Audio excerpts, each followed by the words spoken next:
Hi guys! Ayan, welcome back sa aming channel guys. So, it's been a while since our last upload and hindi ko na rin alam kung paano mag-intro sa ating channel. Pero anyway guys, so dahil marami nagtatanong sa inyo guys dun sa aming Facebook page and maging sa aming YouTube channel, of course, ayan, kung ano na nga ba daw ang nangyari sa yard namin at kung nag-breeding na ba and kung ano na ba yung mga nandito sa yard namin at kung ano na nga ba yung mga ilang nawala. So, bibigyan ko kayo ng pasilip guys sa aming yard at nang makita nyo kung ano nga ba ang nangyayari or ano ba yung nangyayari sa aming yard sa ngayon. Pero alam niyo naman in my previous video, nung mga nakaraan pa na-explain ko na talagang nag-stop na muna kami ng breeding for some reasons kasi meron din kami mga ibang ginawa sa yard. And also guys, kailangan namin mag-isip din ng mga bagong diskarte kasi nga hindi naman always na umiikot talaga sa Shamu yung ating buhay or yung aming buhay specifically. So, kailangan namin mag-divert or kailangan namin humanap ng ibang paraan din para magkaroon ng extra income din guys. Kasi tulad nyo guys, kailangan din namin yun kasi meron tayong mga iba't ibang pangangailangan sa araw-araw. So, ayun guys, papakita ko sa inyo yung aming yard sa ngayon, sa harap at sa likod banda at maging yung sa aming breeding pen tsaka yung mga brooder namin before. So, ayun, standby lang kayo at papakita namin yan. Or papakita ko yan sa inyo guys, isa-isa. Ayun guys, dito sa harapan ng aming area is same thing pa rin naman or ganun pa rin naman. Wala naman masyadong nangyari. Ayan pa rin yung aming rambutan guys.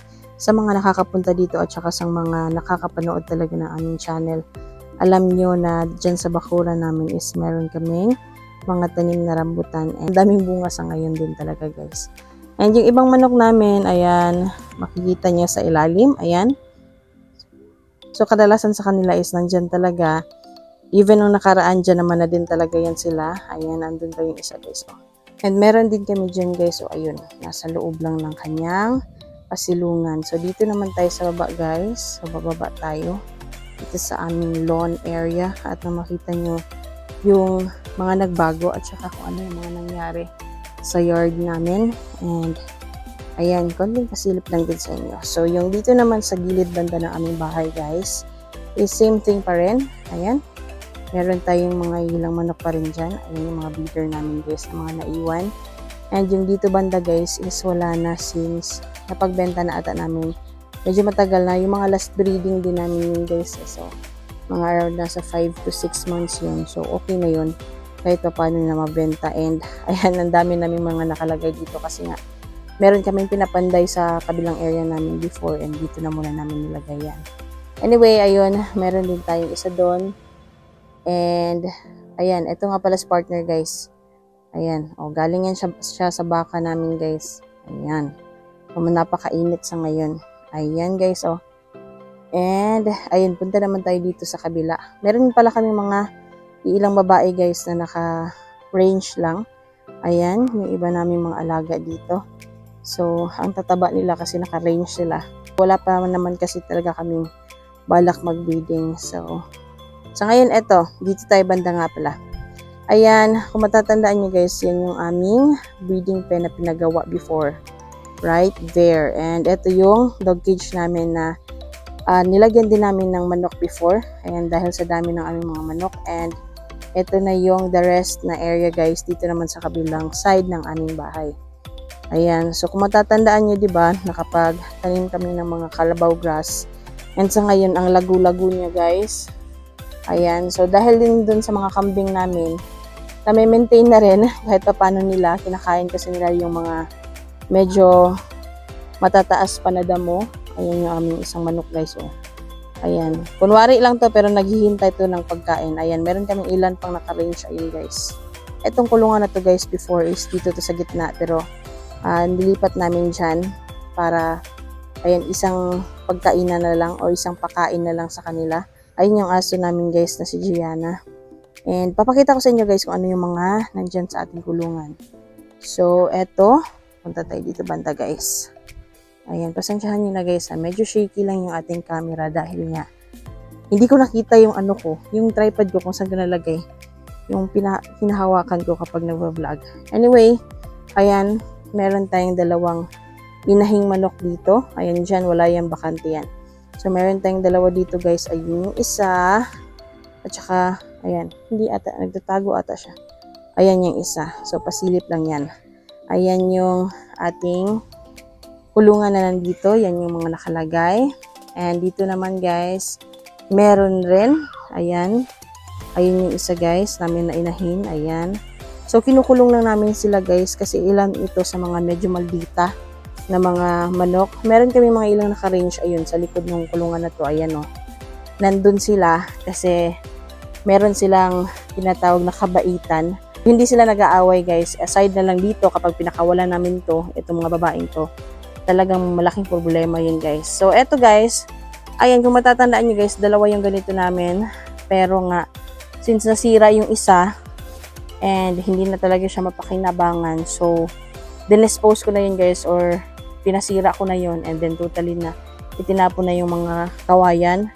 So, napakaano kasi nun guys, medyo matutulis. So, kailangan talaga na i-secure ko yun. And, I mean, kailangan kong ipasira at itabi talaga kung saan para hindi siya nakakalat. Pero eto guys, I believe, hindi na din namin ito magagamit. Unless na lang kung maabutan pa na mag-breeding kami and then meron kaming mga bago ulit na mga sisiu. So, possible na magamit pa namin to. Pero, hindi ko alam kung kailan pa yon. Pero, ayan guys, oh.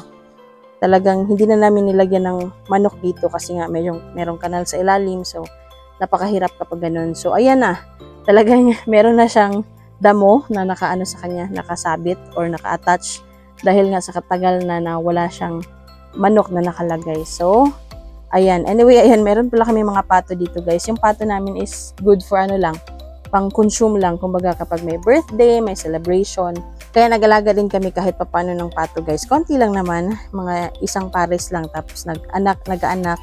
So, ayun na yung pinapalaki namin sa ngayon. So, ayan guys, oh. Ayan, sa na-mention ko, ayan, meron tayo. Tapos, meron pa kaming black tone guys, to. Ayan. And, ayan ulit. So, ang dami nila actually na naka-range na mga shamo namin. And, wala kaming problema sa kanila sa mga naka-range. Since mababait sila. So, okay lang sa amin na nandyan sila.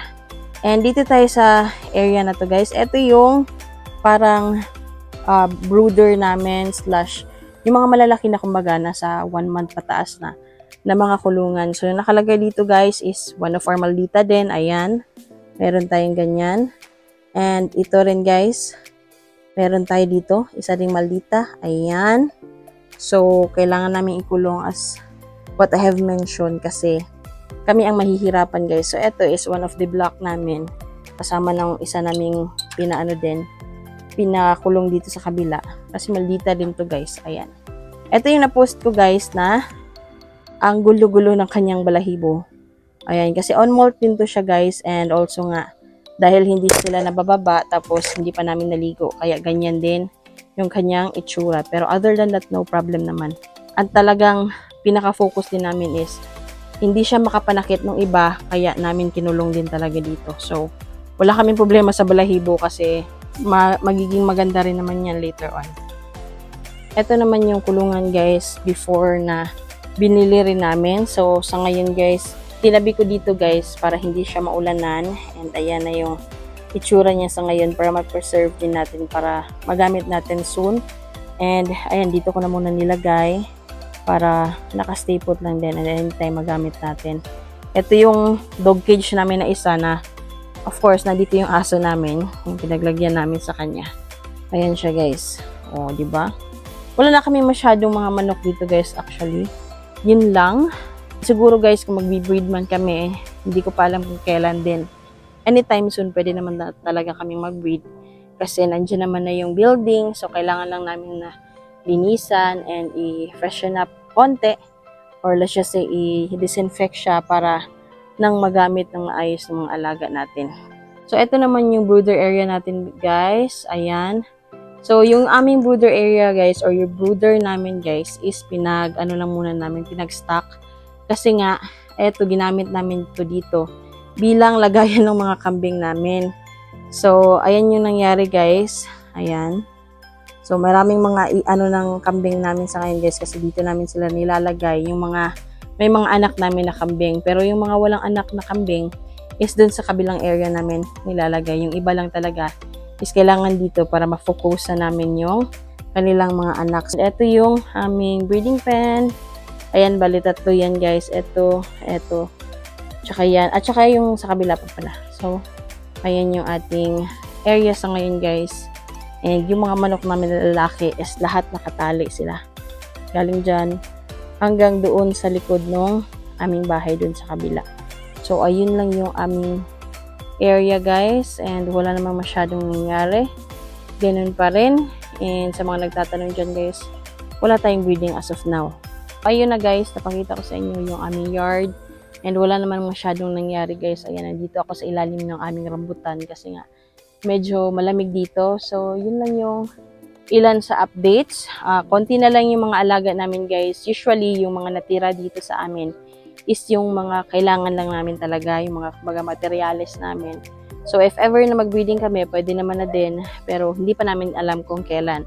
So, kadalasan ng mga last breeding namin, guys, yung mga iilan is umabot na ng 5 to 6 is na dispose na namin yon. So, totally, nilabas namin yon kasi meron kaming project din nun that time. Or yun nga, yung sinabi ko sa inyo, yung kambing tsaka yung pagbabaka.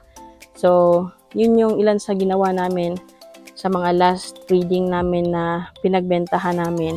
So, binili rin namin agad ng mga livestock guys kasi kailangan namin yon para din mag-convert. So, kailangan i-convert din namin yung aming ilang shamo into livestock kasi that time actually is medyo mahina yung shamo. Hindi ko naman yan ikakaila. So, kailangan mag-isip ng bagong ideas or bagong pagkakakitaan. So, hindi naman tayo bato na hindi tayo kakain, di ba? So, kailangan talaga ng extra income, kumbaga. So, ayun yung mga ginawa namin guys, and ayun, ganun pa rin naman ang yard. Ayan, wala namang nangyari. Anytime soon pwede kaming makapag-breed actually. And sa ngayon, ayan lang. Ayan yung likod ko guys. So, diba? Maganda pa rin naman, and naghihintay lang kami ng right timing kung kailan kami mag-breed. Pero hindi lang namin yan ipapromise kasi alam ko marami sa inyo rin na talagang naghihintay kung kailan yung mga sisiw namin or kung kailan kami magkakasisiw o magkaka-available ng mga ilang alaga namin dito. So, sa ngayon, ayun lang guys, and maraming salamat again sa panonood. Yun lang yung ating munting tour / panibagong update. Or let me know guys kung gusto nyo mag-refresh na may ilang katanungan nyo dito sa aming yard. So, i-comment nyo na lang yan dito sa comment section. Actually guys, hindi na ako medyo fluent sa pagtatagalog. Medyo nahihirapan ako. Talagang nag-iisip na muna ako.